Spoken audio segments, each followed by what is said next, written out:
Hello everyone. तो फिर कैसे हो सारे स्टूडेंट्स। तो जैसा कि आप लोगों को पता है कि हमारे कॉलेज रिव्यूज़ चल रहे हैं यूपीटीयू के, उसी की दौर में बहुत सारे बच्चों ने कहा था कि एनआईईटी का जो है कॉलेज रिव्यू कर दीजिए। अभी पता है माहौल आप सभी को लग रहा होगा कि हमारी काउंसलिंग होगी कि नहीं होगी, इसके बारे में ज़्यादा टेंशन है, तो फिर सोच रहे हो कॉलेज रिव्यू का क्या करें।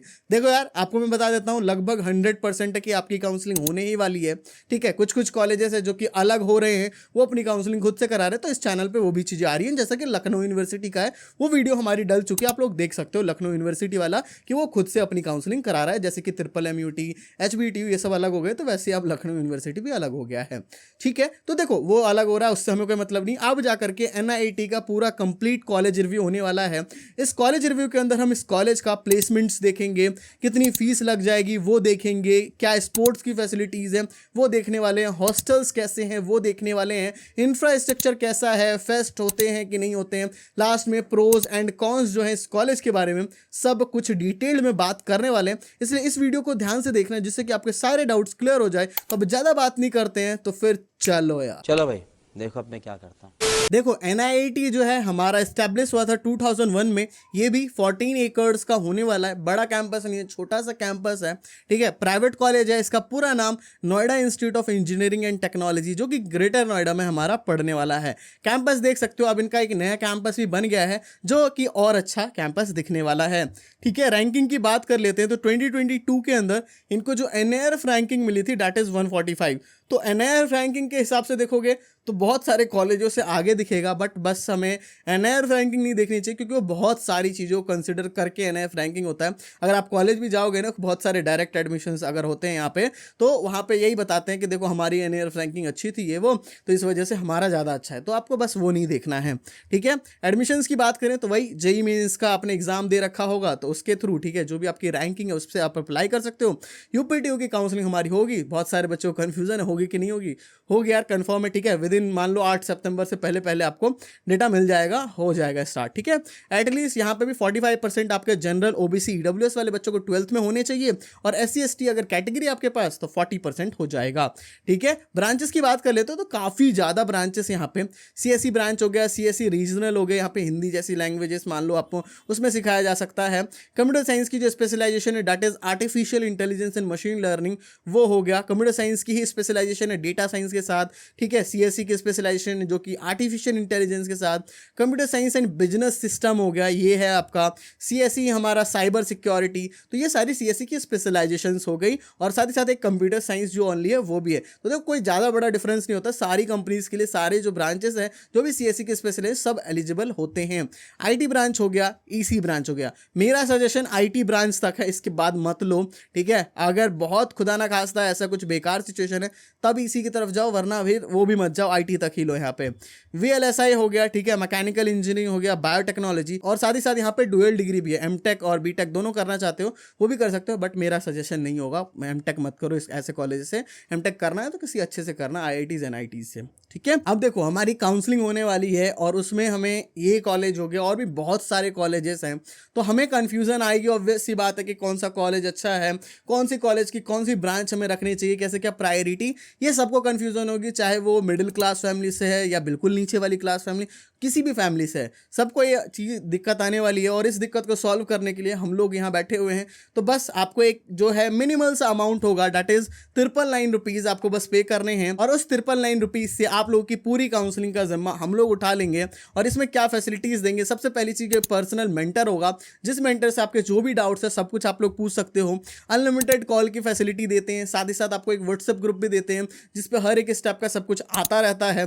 पर्सनलाइज चॉइस फिलिंग भी देते हैं, ठीक है, जिसपे सब कुछ आपको पता चल जाएगा। और जिस दिन आपका चॉइस फिलिंग होगा आपसे कॉल करके पूरी अच्छे से चॉइस फिलिंग हम खुद से करके देंगे। दूसरे काउंसलर जो है नहीं करते, बट हम लोग ये फैसिलिटी देते हैं। सर्टिफिकेट स्कॉलरशिप के रिलेटेड डाउट्स हो गए, साथ ही साथ आपका जो भी टिप्स विप्स हैं सब मिलेगा। इतनी सारी चीज़, प्राइस मैंने ऑलरेडी बता दिया, डेट इज 999 में आप लोग ज्वाइन कर सकते हो, लिंक डिस्क्रिप्शन में है। साथ ही साथ अभी आपका लखनऊ यूनिवर्सिटी का चल रहा है, जैसे आप रजिस्ट्रेशन करने जाओगे तो वहाँ पे आपको दिक्कत आएगी चॉइस फिलिंग की, तो आप लोग हमारा काउंसलिंग सपोर्ट ले सकते हो। ठीक है, दोनों कॉम्बो लोगे तो ओनली 1300 रुपीज़ में पड़ जाएगा, जिसमें कि लखनऊ यूनिवर्सिटी भी हो जाएगा आपका और ये भी दोनों चीज़ हो जाएगी। तो यू कैन ज्वाइन, जो आपको ज्वाइन करना होगा। प्लेसमेंट्स की बात कर लेते हैं यहाँ पे कितना क्या प्लेसमेंट है। हाईएस्ट पैकेज 58 लाख का जा रखा है यहाँ पे। ठीक है, एवरेज पैकेज 4 LPA लगभग रहता है। CSE का एवरेज लगभग 4.5 LPA 5 LPA मैक्सिमम जाता है। ठीक है, top recruiters Amazon, Microsoft, Byju's, Walmart, मतलब आते हैं अच्छी कंपनीज, बट वही है मतलब ज़्यादातर बच्चों को नहीं मिल पाता है ये, मतलब उतना उनमें स्किल्स नहीं होता कि इतनी बड़ी कंपनीज को क्रैक कर सकें। ज़्यादातर बच्चे वही 4-4.5 LPA के, बहुत सारी सेल्स वाली कंपनीज भी आती हैं। तो आपको अपने कोडिंग पे मेहनत करके चलना होगा, अच्छे से मेहनत डालनी पड़ेगी, तब यहाँ प्लेसमेंट मिल पाएगा, वरना फिर ऐसे ही जा रहे हो सोचोगे बिना मेहनत के, तो यहाँ पे फिर मिलना मुश्किल हो जाएगा। ठीक है, तो इसके बाद आ जाते हैं फीस स्ट्रक्चर। कॉलेज फीस की बात कर लें, फर्स्ट ईयर की फीस 1,74,000 1,74,600, तो बहुत ज़्यादा है। ठीक है, एक तरीके से देखा जाए, बट वही है 5% का डिस्काउंट मिल जाता है अगर आप ये 1,74,000 वाला अमाउंट पूरा एक साल का आप एक बार में पे कर लेते हो, या इंस्टॉलमेंट में पे करोगे, फिर उसके बाद जाकर के इंस्टॉलमेंट में आपको ज़्यादा पड़ सकता है, वरना एक बार में ही पे करोगे तो 1,65,000 में हो जाएगा। पर ईयर की ट्यूशन फीस 1,18,400 रुपये, यानी कि अगर आपको FW सीट मिलती है 1,18,000 रुपये आपके डिस्काउंट हो जाएंगे, जो भी आपका टोटल अमाउंट होगा। ठीक है, इसमें ही जो इंक्लूडेड है, इसमें सारा कुछ एग्जामिनेशन फी भी इंक्लूड करके मैंने आपको बताया टोटल अमाउंट। सेकेंड ईयर से फीस 1,50,000 रुपये हैं, लेकिन वही 5% डिस्काउंट हो जाएगा। अगर एक बार ही 1,00,000 जो 50,000 वाला अमाउंट दोगे तो 1,43,000 में ही हो जाएगा। टोटल कॉलेज की फी जो डिस्काउंट के साथ बताऊं तो 5,95,000 अगर आप पे करते हो, बिना डिस्काउंट के 6,26,000, यानी कि लगभग 30,000 का डिफरेंस आ रहा है अगर आप लोग बिना डिस्काउंट का पे करने वाले हो। अब आ जाते हैं हम हॉस्टल फीस के ऊपर। तो हॉस्टल फीस आप लोग सारा अमाउंट देख सकते हो, ये पूरी PDF टेलीग्राम ग्रुप पे भी जाएगी, तो वहां से आप लोग जूम करके आराम से देख लेना। मैं बता देता हूँ, पर ईयर की हॉस्टल फीस और मेस फीस जो है 87,000 से लेकर के 1,32,000 तक जाता है। यहाँ पे भी 2 सीटर 3 सीटर के और 4 सीटर्स के रूम देखने को मिलते हैं। 4 सीटर नॉन AC लोगे तो लगभग 87,000 तक पे मिल जाता है। ठीक है, हॉस्टल फी स्ट्रक्चर ये हमारा कौन सा है, ये हमारा है एयर कूलर वाला। ठीक है, ये वाला नीचे वाला देख सकते हो, ये बिना उसके है। तो देख सकते हो टोटल हॉस्टल और मेस की फीस 3,60,000 रुपये आपके पड़ने वाले हैं। पूरी कॉलेज की फीस मान लो तो 10 से 11 लाख रुपए आपका पड़ जाएगा। फी वीवर्स की बात कर ले तो TFW सीट मिल जाती है तो 100% ट्यूशन फीस माफ हो जाएगी। यूपी गवर्नमेंट की भी स्कॉलरशिप होती है, जहाँ पे 50-60 हज़ार रुपये आपको मिल जाएंगे। सेंट्रल गवर्नमेंट की स्कॉलरशिप भी होती है, जहाँ पे NSP पोर्टल पे भी आपको कुछ अमाउंट मिल जाएगा, लेकिन वही यूपी गवर्नमेंट से कम होता है वो। कनेक्टिविटी की बात करें तो वही आपका 47 किलोमीटर के लगभग इंटरनेशनल एयरपोर्ट है। न्यू दिल्ली रेलवे स्टेशन लगभग 41 किलोमीटर की दूरी पे है। कट ऑफ की बात कर ले तो देखो यहाँ पे सारे कट ऑफ डिस्कस करने में वही है, पता है आपको कि बहुत टाइम लगेगा, मतलब आधा 1 घंटा इसी में बीत जाएगा। बट मैं आपको थोड़ा सा बता देता हूँ कट ऑफ देखना कैसे है, क्योंकि ये जो पूरी PDF है आप लोग जाकर के देख सकते हो टेलीग्राम ग्रुप पे। CSE ब्रांच हो गया हमारा, यहाँ स्ट्रीम दे रखा है बीटेक है।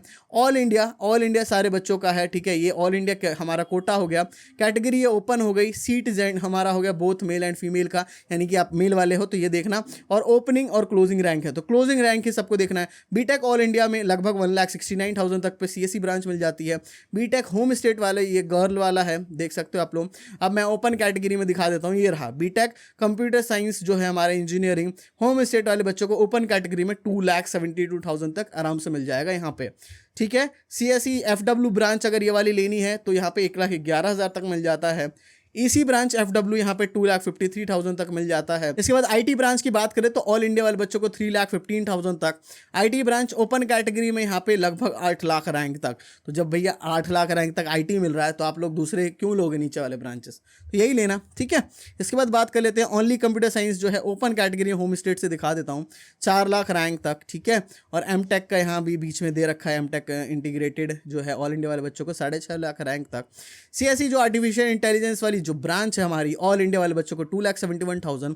और होम स्टेट का मैं दिखा देता हूँ, home state open category 6.5 lakh rank तक। ठीक है, ऐसी आप लोग देखोगे ये वाली ब्रांच का FW 1.5 लाख रैंक तक मिल रहा है। ठीक है ना, तो मैं आपको सारा कुछ समझा दिया। ठीक है, तो इस तरीके से आप लोग सारे कट ऑफ चेक कर लो। यहाँ पे 8 लाख 9 लाख रैंक तक पे भी आपको मिल जाएगा, जो भी रैंक है, बस काउंसलिंग सपोर्ट ज्वाइन कर लेना। अब आ जाते हैं हॉस्टल में मेस। तो देखो सारे लगभग हॉस्टल मेस एक ही जैसे हैं, तो ज़्यादा कुछ डिटेल की जरूरत नहीं है, फिर भी मैं बता देता हूँ क्या क्या चीज़ें यहाँ पे हैं। वही गर्ल्स और बॉयज़ के सेपरेट हॉस्टल्स देखने को मिल जाएंगे। AC नॉन AC रूम्स देखने को मिल जाएंगे। 2 सीटर 3 सीटर 4 सीटर रूम्स यहाँ पे हैं, यानी कि ठीक है समझ आ गया। 2 सीटर वाला अगर रूम लेते हो तो अटैच्ड वॉशरूम होगा, यानी कि रूम के अंदर ही भाई अटैच रहेगा वॉशरूम तो वो अच्छा रहता है, वरना फिर कॉमन वॉशरूम्स मिलते हैं। यहाँ पे fan, tubelight, bed, chair, table, अलमीरा ये सब की फैसिलिटी है। वाईफाई की फैसिलिटी हो गई, वॉशरूम्स की है, ठीक है। छोटा मोटा गेम वेम खेलना है, बैडमिंटन ये सब खेल सकते हो। जिम भी दे रखा है, कॉमन एरिया भी है, रूम भी है जहाँ पे आप लोगों को मैच वैच कुछ भी देखना है वो सब देख सकते हो, ठीक है। 4 मील्स मिल जाती है खाने के लिए, ठीक है, और कैंटीन अवेलेबल है। मेस फूड ओके ओके सा रहने वाला है, तो लगभग सेम ही रहता है हॉस्टल मेस, तो कुछ ज़्यादा अंतर रहेगा नहीं। स्पोर्ट्स की फैसिलिटीज़ वही बैडमिंटन कोर्ट, क्रिकेट, फुटबॉल ये सब चीज़ें खेलनी है, वॉलीबॉल कोर्ट्स सब खेल वेल सकते हो, जिम विम करना है, ठीक है। और इंडोर स्पोर्ट्स में हमारा कैरम, टेबल टेनिस, चेस वेस ये सब मतलब छोटी मोटी जो भी चीज़ें होती है ना सब कुछ प्रोवाइड कर रखे हैं, कोई दिक्कत आपको आने वाली नहीं है, ठीक है। इंफ्रास्ट्रक्चर की आप बात करते हैं, 14 एकर्स का कैंपस है, छोटा है बट ठीक है। 2001 में ये इस्टेब्लिश हुआ था। क्लासरूम्स अच्छे हैं, प्रोजेक्टर ऑब्वियसली सारे लगभग कॉलेजेस में दे रखा है। बहुत सारी लैब्स है अलग अलग ब्रांचेस के लिए, अच्छे से लेबोरेटरीज बना रखी हैं। वाईफाई की कनेक्टिविटी है, थोड़ा बहुत आपको पुरानी कुछ चीज़ें लग सकती हैं, ठीक है। मैं पहले बता दे रहा हूँ कुछ चीज़ें पुरानी लग सकती है, but they are improving in the new campus जो हमारा बन रहा है वो थोड़ा और अच्छा रहने वाला है। सेंट्रल लाइब्रेरी है, ठीक है, वहाँ पे 14,000 का लगभग स्क्वायर फीट में इसे बना रखा है सेंट्रल लाइब्रेरी को। जब एग्जाम्स होते हैं लगभग 24 घंटे खुला रहता है लाइब्रेरी, और एग्जाम्स नहीं होते हैं तो शाम तक खुला रहता है, ठीक है। और आपको अच्छा अमाउंट में बुक देखने को मिल जाएगा। ऑडिटोरियम भी है कॉलेज के अंदर, कैफेटेरिया भी है, सेमिनार हॉल्स और मेडिकल की फैसिलिटी, ट्रांसपोर्ट फैसिलिटी और आसपास में स्टेशनरी शॉप्स, ये वो छोटी मोटी चीज़ें हर कुछ मिल जाता है कॉलेज के अंदर। फेस्ट क्लब की बात करेंगे तो लगभग वही नॉर्मल जो हो रहे हैं यूपी में यार, जो भी चीज़ें वो सब रहता है। क्लब्स व्लब्स हैं बट उतने एक्टिव नहीं है, उतना मतलब जितना रहना चाहिए, फिर भी कहाँ एक्टिव हैं कुछ क्लब्स, सारे क्लब्स एक्टिव नहीं हैं। कल्चरल फेस्ट, टेक्निकल फेस्ट ये सब होता है यहाँ पे भी, और डांस ड्रामेटिक्स क्लब ये सब चीज़ें होती हैं। अब आ जाते हैं एडवांटेजेस और डिसएडवांटेज। एडवांटेज की बात करें, जो नया कैंपस है वो थोड़ा सा अच्छा है, उनके हॉस्टल्स थोड़े से अच्छे हैं, फैकल्टी ठीक है ना, क्लब्स हमारे एक्टिव हैं, प्लेसमेंट्स ठीक है, मतलब आप लोग फीस जो लगा रहे हो लगभग उतनी ही प्लेसमेंट मिल जाएगी अगर मेहनत डालोगे, वरना थोड़ी कम भी मिल सकती है। डिसएडवांटेज वही है कि उतनी अच्छी प्लेसमेंट नहीं है, मतलब और कॉलेज के कंपेयर में जो इससे ऊपर वाले थे। ROI उतना भी डिसेंट नहीं है, लगभग देख रहे हो फीस 6 लाख लग रही है, 4 लाख का प्लेसमेंट मिलेगा, तो अगर कोई लोन वोन उठाया तो उसको थोड़ी दिक्कत हो सकती है। लोअर ब्रांचेस तो सोच भी मत लेना यहाँ लेने की।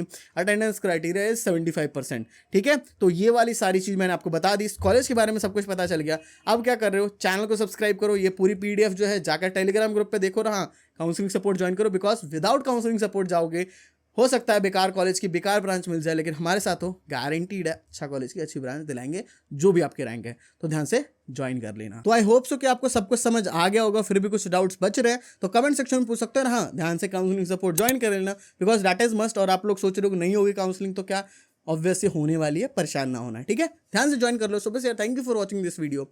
जय हिंद, जय भारत।